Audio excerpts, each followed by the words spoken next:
All right, we have a issue with a Jeep rear axle in that we cannot fill the third member here because we can't get this plug out. And this was probably, I'm assuming it was probably octagonal, but it may have been square. In any event, it won't come out. You can see that there's no lip on it to grab with some pliers. So what we're going to do is we're going to take this bolt right here and we're going to fit it in here, which it fits pretty good right there. And we're going to clean all this up, clean the bolt a little bit. And our master welder here, Keanu's going to weld that bolt in there. Hopefully that'll fit tight enough, and Roman then can put a wrench on this and we can work that bolt out. So stay with us here. Watch as we're doing this. It's not going to say much during this. You can just enjoy watching these guys work and see if this actually turns out right.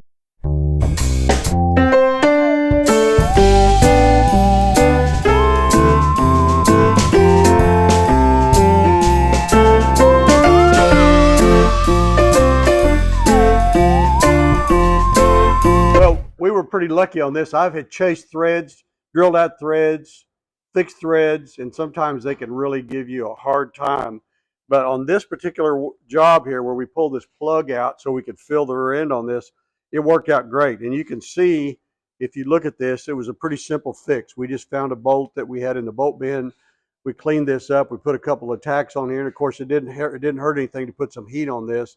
And once we did, Roman was able to screw this back out. Now all we're going to do is just get a new plug and put it in there, and we can fill this up and it'll be back to its normal way of opening and closing, so we can fill that rear axle up with 90-weight gear lube.